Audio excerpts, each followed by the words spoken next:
இன்றே டவுன்லோட் செய்து உங்கள் ஃபேவரட் ஷோக்களை என்ஜாய் பண்ணுங்க. இந்த செட்டோட இன்னொரு Dressம் இருக்கு, அதையும் காட்டுறேன். வாட்? நானா உங்ககிட்ட ஒரு Dress தான் ஆர்டர் பண்ணிருந்தேன். அந்த Dress நான் ஆர்டர் பண்ணது Myntra.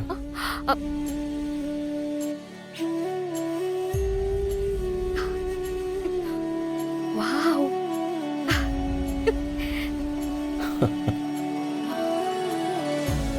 Wow, nice nice. Wow, சூப்பரா இருக்குண்ணே. இப்படி ஒரு சர்ப்ரைஸ நான் உங்ககிட்ட இருந்து எதிர்பார்க்கவே இல்ல. Thank you so மச்ண்ணே. நீ ஆதிக்கு Dress ஆர்டர் பண்ணிருக்கேன்னு தெரிஞ்ச உடனே நான் இவங்களுக்கு ஃபோன் பண்ணி அதே கலர்ல உனக்கும் Dress ரெடி பண்ண சொல்லிட்டேன். மாப்பிள்ளையோட ஸ்பெஷல் டேல நீ அவர் கூட நிக்கிறப்போ ஸ்பெஷலா தெரியணும்ல, அதுக்காக தான் இந்த Dress.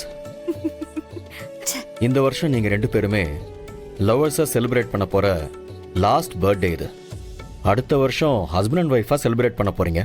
சோ ஸ்பெஷலா இருக்கணும்ல. இது உண்மையாவே எனக்கு ஒரு பெரிய சர்ப்ரைஸ்னா. நான் இத கொஞ்சம் கூட எதிர்பார்க்கல. வெயிட், அது மட்டும் இல்ல, அன்னைக்கு எல்லாருமே யூனிக்கா தெரியணும்னு எல்லாருக்குமே ஒரே கலர்ல Dress ஆர்டர் பண்ணிருக்கேன். மாமாக்கு பர்த்டேவே இவ்ளோ சூப்பரா பிளான் பண்ணிருக்கீங்கன்னா அப்ப என்னோட கல்யாணம் வேற லெவல்ல இருக்கும் தானே? இது என்ன பிரமாதம் அபி, சூப்பரா பண்ணிடலாம். எல்லாமே பெஸ்டா இருக்கிற மாதிரி பாத்துப்பேன். நிஜமாதான் சொல்றீங்களா அண்ணா? அபி, எனக்கு நீயும் மித்ராவும் ரெண்டு கண்ணுங்க மாதிரி. உங்களுக்கு பண்ணாம நான் வேற யாருக்கு பண்ண போறேன்? மாப்பிள்ளை எப்படி வேணும், இந்த உலகத்துல எந்த கண்ட்ரில இருந்தாலும் சொல்லு, அண்ணா அசத்திடுறேன். அப்ப எனக்கு பிடிச்ச மாதிரி பார்க்க மாட்டீங்களா? ஏய், என்ன இப்படி சொல்லிட்ட? நீங்க ரெண்டு பேரும் என்ன ஆசைப்படுறீங்களோ அதை நடத்தி வைக்க தானே நான் இருக்கேன். நிஜமாவாண்ணா? ரொம்ப தேங்க்ஸ்ண்ணா. அது சரி, பெரிய தங்கச்சி கல்யாணமானவன ஒருத்தனை கூட்டிட்டு வந்துட்டா. இவ யார கூட்டிட்டு வர போறான்னு தெரியலையே. அதெல்லாம் முடியாது. நீயும் எங்க ஃபேமிலி தான். நாங்க ஒரே மாதிரி Dress போடுறப்ப நீயும் ஒரே மாதிரி தான் Dress போடணும். அபி, சொன்னா புரிஞ்சுக்கோங்க, எனக்கு வேண்டாம். ஹலோ, என்ன யாருன்னு நினைச்ச? நான் உன்னோட லவ்வர். நீ சொல்றபடிலாம் நான் கேட்க முடியாது. இப்ப நீ என் கூட கிளம்பி கடைக்கு வர. டாட். அபி ப்ளீஸ்ங்க, நான் வேற ஒரு டென்ஷன்ல இருக்கேன், என்ன ஃபோர்ஸ் பண்ணாதீங்க. உனக்கே இது நியாயமா இருக்கா? என்ன பக்கத்துல வச்சுட்டு என்னடா டென்ஷன் அது இதுன்னு பேசுற? என்னங்க? என்னடா நீயும் எல்லா ஆம்பளைங்க மாதிரியே நடந்துக்கிற? லவ் பண்றதுக்கு முன்னாடி மானே தேனேன்னு சொல்ல வேண்டியது. நீங்க இல்லாம நாங்க இருக்க முடியாதுங்கிற நிலைமைக்கு வந்ததுக்கு அப்புறம் உங்க இஷ்டத்துக்கு நடந்துக்குவீங்க. இங்க பாருங்க அபி, அப்படிலாம் எதுவும் கிடையாது. எனக்கு ஸ்பெஷலாலாம் எதுவும் வேண்டான்னு சொன்னேன். அதுவும் இல்லாம ரெண்டு பேரும் ஒரே மாதிரி Dress பண்ண தேவையில்லை. தேவையில்லாத பிரச்சனை எல்லாம் வரும். என்ன பிரச்சனை வரும்? எப்படி இருந்தாலும் நம்ம விஷயம் ஒரு நாள் வீட்டுல தெரியதானே போகுது. என் அண்ணன் பேசினதை கேட்டல, அவர் கண்டிப்பா ஒத்துக்குவாரு. அக்கா கல்யாணத்துக்கு அப்புறம் நம்ம கல்யாணம் தான். எனக்கு அதை நினைச்சாதாங்க ஒரு மாதிரி டென்ஷனா இருக்கு. அந்த டென்ஷன் உனக்கு வேண்டாம், அதை ஏன் கையில விட்டுரு, நான் பாத்துக்கிறேன். ஏன் வீட்டு ஆளுங்களை பத்தி எனக்கு நல்லா தெரியும். இல்லங்க, நீங்க நினைக்கிற மாதிரி இது அவ்வளவு ஈஸியெல்லாம் கிடையாது. அப்படியா சார்?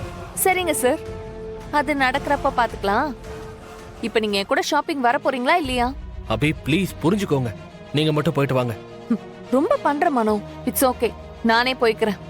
ஆனா ஒரு கண்டிஷன், நான் எடுத்துட்டு வர Dress நீ கண்டிப்பா போடணும். அபி. பாட்டி, நான் ஒரு உண்மையை சொல்லட்டுமா?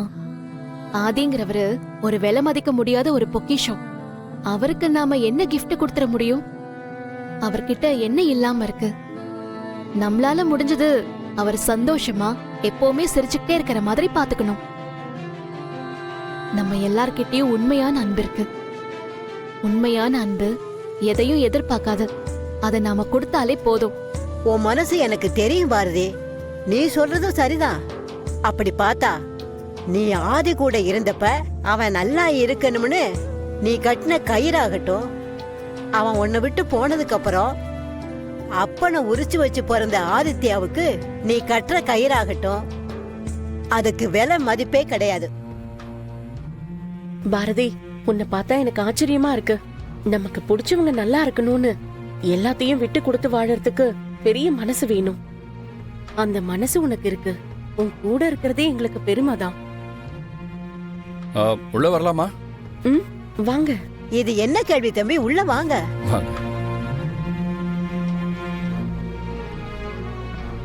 ஏன் லட்சுமி, கிஃப்ட பத்தி பேசிட்டு இருந்தோம். பார்த்தா ஆதி என்னென்னவோ வாங்கிட்டு வந்திருக்கான். ஆம் ஆதி, என்ன பையில ஏதோ எடுத்துட்டு வந்திருக்கீங்க? என் பிறந்த நாளைக்கு உங்க எல்லாருக்கும் ட்ரெஸ் எடுத்துட்டு வந்திருக்கேன். அடடே லட்சுமி, வேலைக்காரங்களா இருந்தாலும் பணக்கார வீட்டுல இருக்கணும்னு இதுக்கு தான் சொல்லுவாங்க போல இருக்கு. என்ன பாட்டி இப்படி சொல்லிட்டீங்க? நான் உங்களை எல்லாம் என் சொந்த குடும்பமா தான் பாக்குறேன். தம்பி, அது ஏதோ ஃப்ளோல வந்துருச்சு. சும்மா விளையாட்டுக்கு சொன்னேன். நானும் ஆதித்யாவும் ஒரே நாள்ல பிறந்திருக்கோம். எவ்வளோ பெரிய கோஇன்சிடென்ஸ். ஆக்சுவலி எனக்கு இன்னும் பிரமிப்பா இருக்கு. அதை செலிப்ரேட் பண்ண வேண்டாமா? மித்ரா வீட்டில் எல்லாரும் ஒரே கலர்ல ட்ரெஸ் பண்ணலான்னு பிளான் பண்ணியிருக்கா. நானும் உங்க எல்லாருக்கும் அதே கலர்ல ட்ரெஸ் வாங்கிட்டு வந்திருக்கேன். ம்ம். இது வேறயா? அவ சும்மாவே கதகளி ஆடுவா. ஆதி தம்பி சலங்கையை வேற கட்டுறாரு. அத்தை, இது மித்ராக்கு தெரிஞ்சா வானத்துக்கும் பூமிக்கும் குதிப்பாளே. அவ குதிக்கிறது இருக்கட்டும், இப்ப பாரதி ஆடுவா பாரு. என்னமோ நம்ம ட்ரெஸ்ஸ வாங்கிக்க வேண்டியதான். கொடுங்க தம்பி, ஆசையா உங்க பிறந்த நாளுக்கு எடுத்து கொடுத்துருக்கீங்க, நாங்க வேண்டான்னு சொல்லுவோமா? நாங்க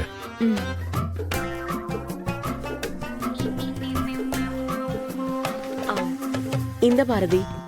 பாட்டி, இரு பாரதி, தம்பி பிறந்த நாள் அதுவுமா நம்ம எல்லாருக்கும் ஆசையா Dress வாங்கி கொடுத்துருக்கு. அவர் மனசு கஷ்டப்படுற மாதிரி வேணான்னு சொல்லக்கூடாது. இந்த பாரதி. பாட்டினா பாட்டி தான், அப்படி சொல்லுங்க பாட்டி. ஸோ அப்போ எல்லாரும் இந்த ட்ரெஸ்ஸை போட்டு ரெடியா இருங்க.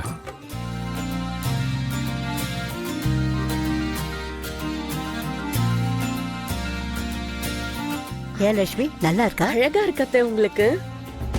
பாரதி, உன் புடவையை பிரிச்சு பாரு, என்ன கலர்னு பார்க்கலாம். பாரு பாருங்க. மனோ, உனக்கும் சேர்த்து தான் ட்ரெஸ் வாங்கிட்டு வந்திருக்கேன். இந்த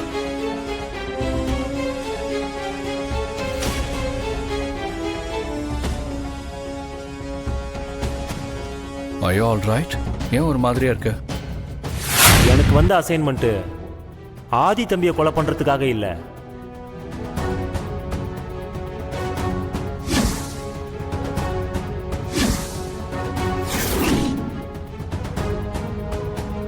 இவங்க தான் உங்களை கொலை பண்ண சொல்லி எனக்கு அசைன்மெண்ட் கொடுத்தது. ஆனா அந்த ஆதிக்கு ஏற்கனவே கல்யாணம் ஆயிடுச்சு பாரதி. நீங்க சொல்ற மாதிரியே அது உண்மையாவே இருந்தாலும் அது சுதாகர் சாருக்கும் மித்ரா மேடம்க்கும் தெரியாம இருக்க வாய்ப்பே இல்லையே. அவங்களுக்கெல்லாம் தெரியும் பாரதி. என்னக்கா சொல்ற? நீ சொன்னதை கேட்டு எனக்கு தலையே சுத்துது.